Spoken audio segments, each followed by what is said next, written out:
I was born and raised in mountains and developed a real love for the land being in that type of an environment.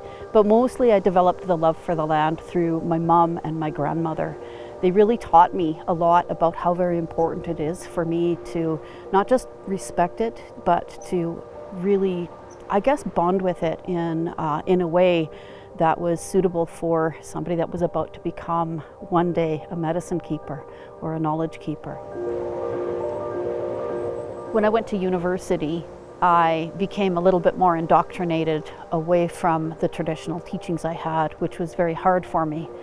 The more I studied in that manner, the more I began to recognize that our medicines were extremely valuable in ways that Western medicine couldn't possibly touch. But because they seemed so opposing to me, it was very heartbreaking, and I actually walked away from both completely.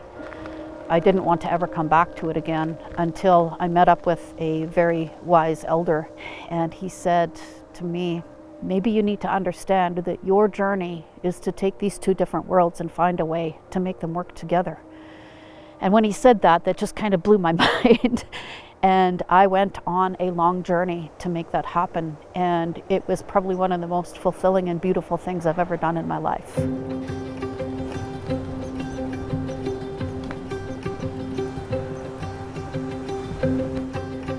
So this powder that I just wiped off of the white poplar tree, this is one of the trees that she used fairly often, and it was such a healer, still is of course, that helps with things like inflammation, pain, headaches. It's an amazing tree that we would use when somebody's got a flu or a cold, when people are really sick.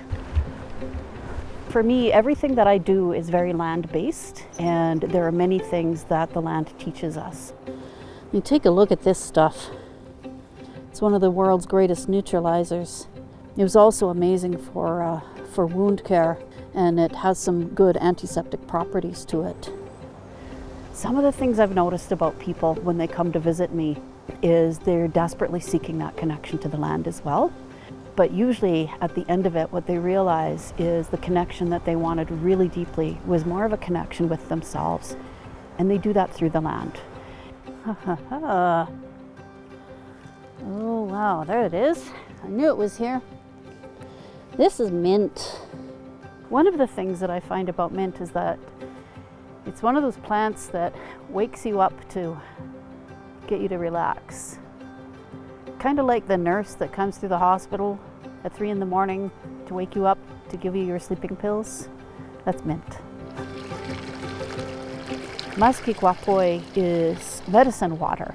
That's what tea is, it's medicine water. Even the black tea you drink is medicine water. And so when we take this into our body in the middle of this beautiful forest, it really starts to solidify this connection of them tasting what's out here and connecting into their body as they're standing directly on the earth.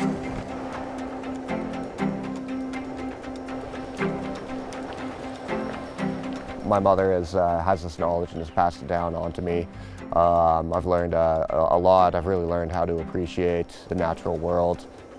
I think it's really important for me to have my son Jordan to carry on these traditions.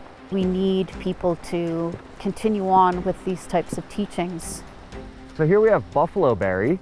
It's called buffalo berry because it was cooked and put on buffalo meat. When you cook it, it releases the sugars. A buffalo berry, even though it's edible, it's also poisonous. If you eat it, if it goes through your digestive system, it's just fine. But if you get it directly into your bloodstream through an open wound, that's when it becomes poisonous.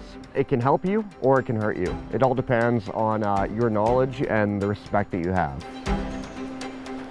We miss that, the health aspects of gathering off the land and eating from the land, for example, or existing from the land. We miss that. And it's not just necessarily about the health effects for the body, it's also about the mind, which so many people are coming back to.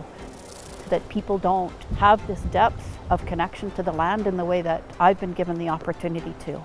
Maybe that's what I'm supposed to do, is share a little bit of that with people and help them to find their way back to the land, because we all belong to it, not just Indigenous people, everybody does.